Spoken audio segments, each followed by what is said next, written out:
Assalamualaikum warahmatullahi wabarakatuh. Halo teman-teman mahasiswa. Jumpa lagi dengan saya Didi Pramono di mata kuliah Metode Penelitian Pendidikan. Di video sebelumnya saya sudah menjelaskan bagaimana menyusun bab 1 proposal penelitian kualitatif, ya. Video kali ini saya akan menjelaskan bagaimana menyusun bab 2 ya di dalam proposal penelitian kualitatif ini. Nah, langsung saja saudara ya, ada 3 komponen ya di dalam bab 2 ini, di bab kajian pustaka ini, yaitu yang pertama landasan teori, yang kedua penelitian yang relevan, dan yang ketiga kerangka berpikir. Nah, kita bahas satu persatu bagaimana menyusun bab 2 ini. Ya, yang pertama saudara, bagaimana menyusun landasan teori. Nah, tentu di dalamnya berisi teori ya dengan kriteria. Ya, saya sudah menuliskan di sini ada 3 kriteria teori yang kita gunakan di dalam penelitian kita. Yang pertama adalah relevansi, ya, nyambung atau tidak, ya, relevan atau tidak, berkaitan atau tidak. Nah, inilah, ya, maka dalam pemilihan teori harus cermat. Kuncinya apa? Ya, kuncinya berarti si peneliti harus menguasai betul teori-teori sosial yang akan digunakan untuk mengkaji permasalahan-permasalahan. Ya, silakan membaca ya. Kan tentu juga mahasiswa selama perkuliahan ya sudah dibekali banyak teori ya di banyak mata kuliah. Nah, silakan itulah yang digunakan oleh mahasiswa untuk melakukan penelitian ya, dituliskan, dituangkan di dalam bab 2 ini. Ya, harus relevan. Ketika akan mengkaji tentang konflik, ya maka gunakan coba teori-teori konflik ya. Teori konflik punya siapa yang paling relevan untuk mengkaji masalah tersebut kan begitu ya. Nah, ini maka harus relevan. Jangan sampai mengkaji teori konflik tapi yang digunakan teori yang lain ya, pilihan rasional, teori postmodern dan sebagainya atau apa yang lainnya. Ya, tentu harus relevan. Teori konflik yang digunakan. Ya, ini saudara contoh. Nah, berikutnya terkait dengan mutakhir ya, kebaruan ya. Nah, untuk menganalisis kebaruan sebuah teori tentu ya kalian nanti membutuhkan penelitian-penelitian sebelumnya yang relevan, penelitian-penelitian terdahulu yang relevan. Nah, ini kita akan bahas nanti di session yang kedua ya dalam video ini. Nah, terakhir mutakhir. Nah, berikutnya kriteria yang ketiga adalah asli. Nah, ini dia ya. Teori harus asli dari sumbernya. Jadi jangan sampai menggunakan teori di dalam penelitian kalian dalam bab 2 ini tetapi hasil mengutip ya. Marx ya, misalkan menggunakan teorinya Karl Marx gitu ya. Kalian mengutip konflik merupakan bla bla bla. Konflik disebabkan oleh bla bla bla bla. Dalam pandangan Karl Marx, dalam lagi itu di dalam siapa? Wah, ini kan tentu sudah tidak asli lagi karena pendapat Karl Marx juga sudah disarikan dari apalagi dalam-dalamnya itu banyak sekali gitu. Marx dalam ini, dalam ini, dalam itu. Wah, ini sudah berkali-kali dikutip ya oleh banyak orang, baru kemudian kalian menuliskan di dalam bab 2 kalian. Ya tentu harus asli. Ya menggunakan buku babon yang memang membahas tentang teori tersebut. Ya, itu akan lebih bagus lagi. Akan lebih bagus lagi karena kalian langsung dari sumbernya untuk menyusun landasan teori ini. Ya, ini saudara, 3 kriteria ini. Nah, saya lanjutkan. Kenapa penting ya penguasaan teori ini? Ya karena memang teori ini sangat memainkan peran penting sekali dalam penelitian, apalagi ya penelitian kualitatif begitu ya. Nah, dilihat dari fungsinya saja ini sudah sangat banyak sekali ya fungsi teori dalam penelitian kualitatif. Yang pertama, memperjelas dan membatasi masalah yang diteliti. Ya, jadi dia agar penelitian yang kalian lakukan itu kemudian tidak kemana-mana gitu ya, fokus. Ya, ada masalah ini, ya memang di lapangan akan ada banyak sekali ya percabangan-percabangan di dalam sebuah fakta di lapangan banyak sekali. Tapi ketika kalian sudah menentukan ya akan menggunakan teori tertentu, maka ketika sudah terjun di lapangan, ya sudah, itu yang dikaji berdasarkan teori yang kalian gunakan gitu ya.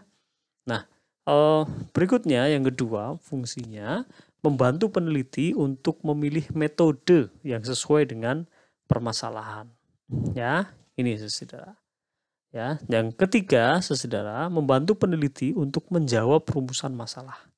Ya, jadi poin kedua dan ketiga ini saya pikir sudah jelas ya. Ya, ketika rumusan masalah sudah ditentukan sebanyak 2, 3, 4 dan sebagainya, maka untuk menjawab itu, gunakan ya alat bantunya adalah teori. Ya, fenomenanya di lapangan, alat bantunya adalah teori. Data di lapangan dianalisis menggunakan teori. Ini ya saudara ya. Nah, berikutnya yang keempat, membantu peneliti untuk menyusun instrumen penelitian. Nah, ini ada kaitannya dengan poin yang pertama tadi, yaitu memperjelas dan membatasi masalah yang diteliti. Jadi, itu tadi saya katakan, fenomena di masyarakat itu akan banyak sekali. Ya, di dalam lembaga pendidikan atau mungkin permasalahan-permasalahan pendidikan yang kemudian dijumpai di masyarakat banyak sekali. Ya.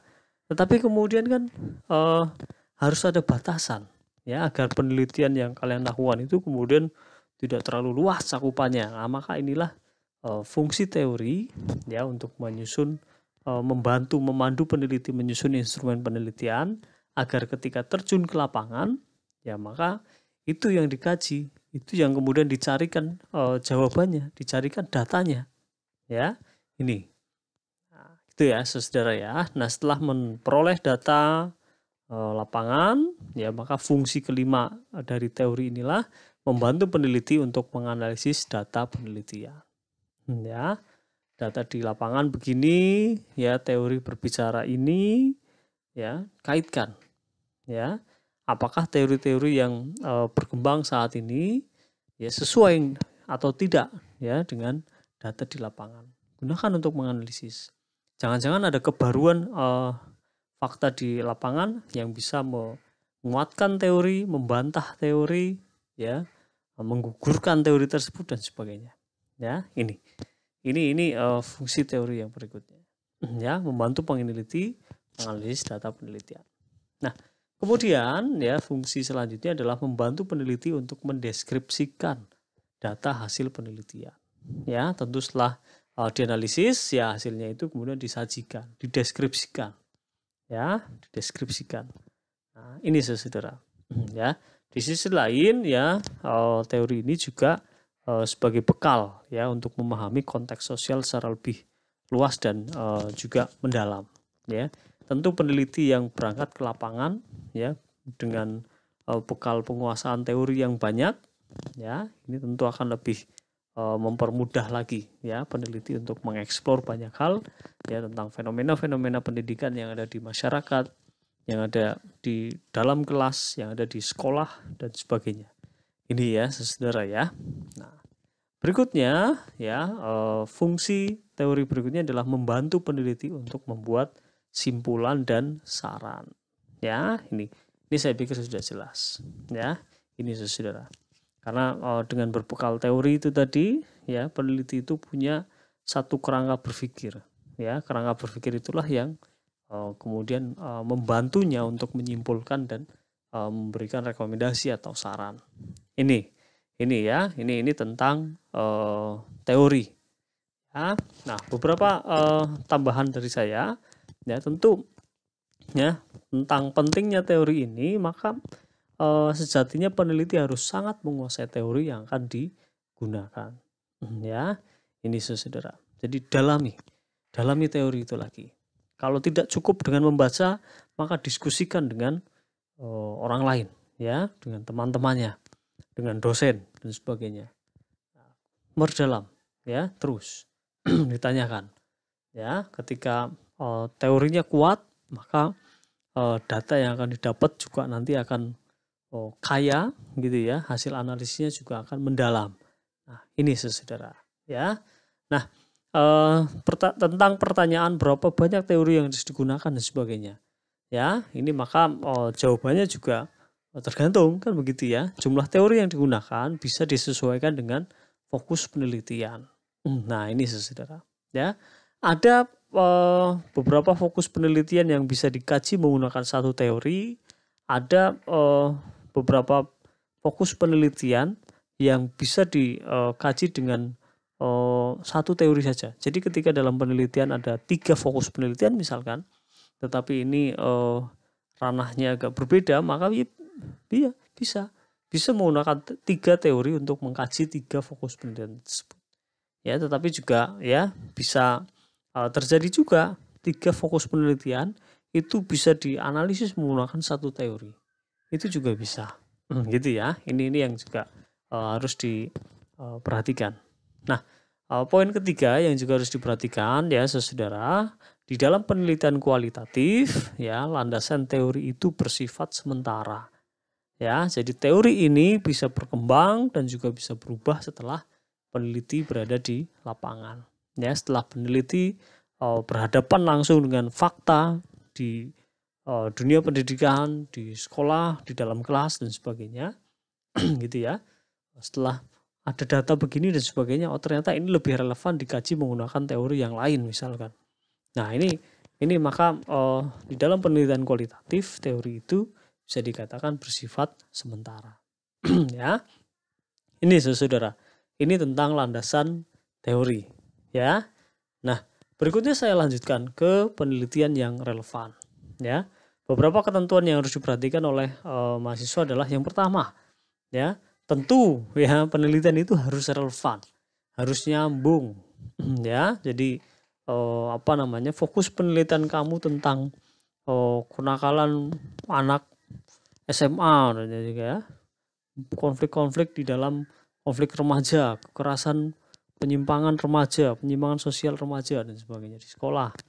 Ya, nah tentu penelitian-penelitian yang kalian gunakan ya penelitian yang terkait dengan itu, yang relevan. Ya, nah mau mengkaji tentang kenakalan remaja di sekolah, tapi teori yang tapi penelitian yang kemudian digunakan tentang interaksi-interaksi sosial yang terjadi di sekolah. Wah, ini kan tentu agak berbeda gitu ya, agak berbeda.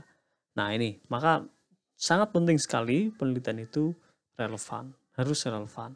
Ya, dan sebisa mungkin diupayakan ya penelitian itu tidak lebih dari 5 tahun sebelumnya. Ya, jadi yang lebih baik ya itu tadi 5 tahun sebelumnya ya, 5 tahun. Kalau saat ini tahun 2020 ya maka coba ya cari penelitian-penelitian terdahulu ya sejak 2015 sampai 2020. Ya, 2015 sampai 2020. Ya, akan ada banyak sekali penelitian-penelitian di tahun itu yang relevan dengan penelitian yang akan kalian lakukan ini. Ya, dan akan lebih baik lagi jika di dalam penyajiannya, di dalam proposal maupun nanti di dalam laporan hasil penelitian diurutkan dari penelitian yang paling lama ke penelitian yang terbaru ya di dalam mengkajinya. Nah, ini berguna untuk menganalisis kebaruan hasil penelitian. Ya. Jadi dari tiap tahun berganti tahun ya ada kebaruan apa yang dihasilkan di sana. Ya. Nah, ini saudara. Ya. Penelitian terdahulu yang relevan ini ya digunakan untuk membedakan ya antara penelitian Anda dengan penelitian sebelumnya. Ya, ini yang juga harus diperhatikan ya. Ini penting sekali. Jangan sampai apa yang akan kalian teliti juga sebenarnya ya 5 tahun yang lalu sudah diteliti oleh orang lain. Ya. Nah, inilah. Maka kalian harus bisa membedakan antara penelitian sebelumnya dengan penelitian yang akan kalian lakukan itu. Ya, apa bedanya? Apa kebaruan yang akan kemudian kalian tawarkan terkait dengan hasil penelitian kalian ini nantinya. Ya.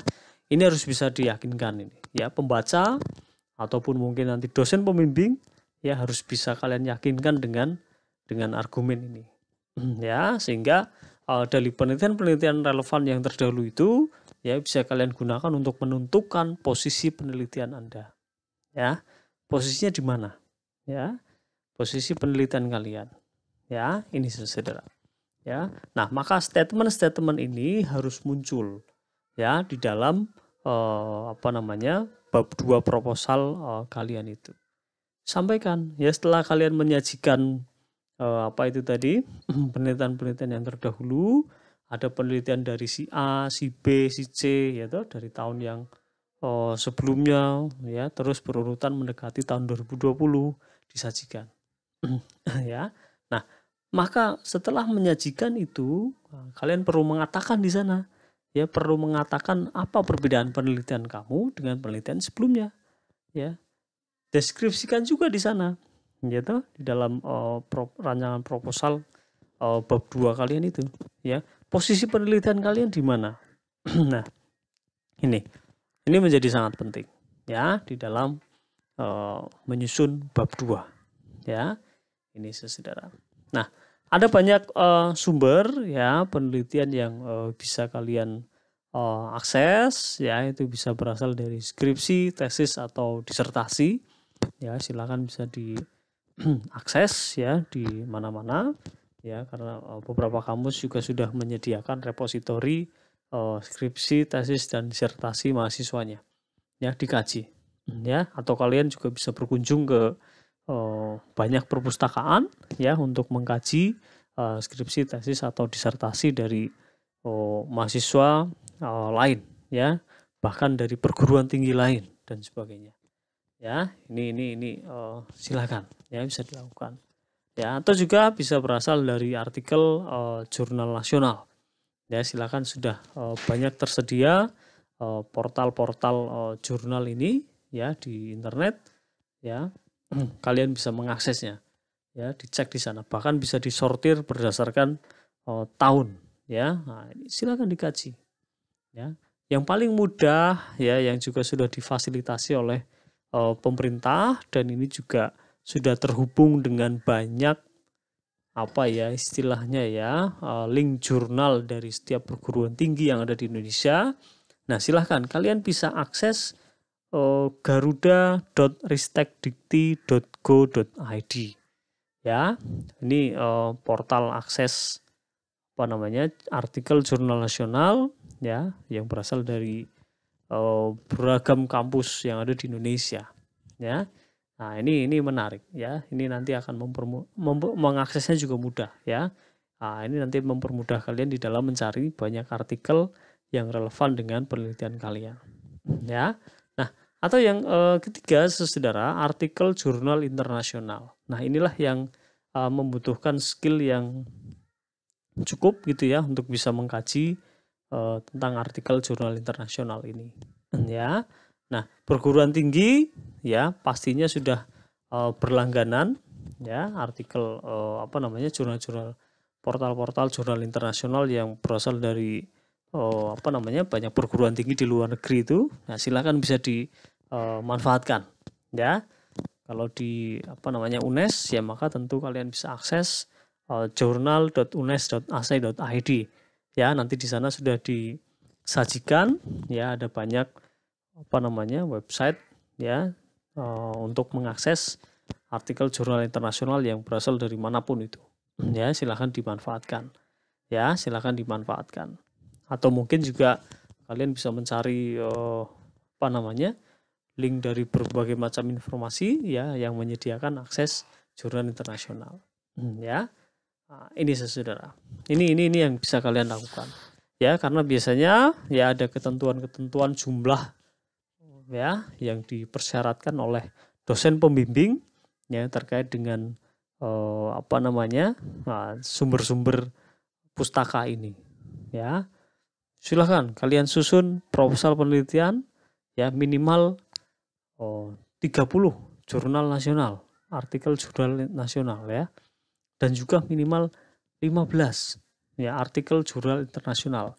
Kalian harus bisa itu. Nah, ini biasanya juga dipersyaratkan seperti itu. Jumlahnya menyesuaikan ketentuan di perguruan tinggi masing-masing gitu ya, atau di jurusan masing-masing. Nah, inilah yang juga harus diperhatikan. Ya, semakin banyak tentu semakin baik. Semakin relevan semakin baik. Ya, ini saudara. terkait dengan penelitian yang relevan. Nah, berikutnya ya tentang bagaimana kita menyusun kerangka berpikir. Nah, apa sih kerangka berpikir ini? Ya, jadi bisa dikatakan begini, kerangka berpikir itu satu model konseptual ya tentang bagaimana teori berhubungan dengan permasalahan penelitian yang apa ya? Ya ini bisa juga dikatakan sebagai penjelasan sementara lah ya terhadap gejala yang menjadi fokus penelitian kalian itu. Ya. Nah, kerangka berpikir yang baik akan dapat menjelaskan secara teoritis kaitan antara teori dengan fokus penelitian. Nah, ini ya. Oleh karena itu, peneliti harus menguasai teori agar dapat mengembangkan kerangka berpikir. Nah, saya berikan langkah-langkahnya ya, langkah-langkah di dalam menyusun kerangka berpikir ya. Nah, tentu kalian harus memetakan dulu ya fokus penelitian kalian. Nah, baru setelah itu coba baca buku ya, baca buku. Nah, buku teori-teori yang terkait dengan penelitian kalian itu dan juga hasil penelitian yang terdahulu. Ya, penelitian terdahulu A, penelitian terdahulu B, penelitian terdahulu C dan seterusnya. Ya, silakan dikaji. Nah, baru setelah itu langkahnya adalah coba kalian deskripsikan teori dan hasil penelitian terdahulu itu. Ya. Jadi ini ya memang nyambi juga ya menyusun bab 2 dalam proposal penelitian kalian. Deskripsikan teorinya kalian itu. Ya, hasil penelitian dulu juga. Coba ya setelah itu lakukan analisis kritis terhadap teori dan hasil penelitian itu. Coba analisis. Ya, secara kritis. Tidak hanya analisis saja tapi juga harus secara kritis. Coba lakukan ya. Bandingkan ya, analisis komparatif. Bandingkan ya antara teori dengan hasil penelitian terdahulu itu. Bandingkan. Baru ya tentu kalian harus bisa menyimpulkan ya teorinya yang seperti apa, hasil penelitian terdahulunya mengatakan apa, begitu ya. Nah, inilah ya yang selanjutnya bisa kalian tuangkan menjadi kerangka berpikir. Ya, ini saudara. Nah, kerangka berpikir itu ya, kerangka berpikir itu saudara biasanya berupa bagan ya yang berisi kaitan atau hubungan antara teori, masalah dan gambaran umum penelitian. Ya, ini bagan biasanya ya. Bagan yang kemudian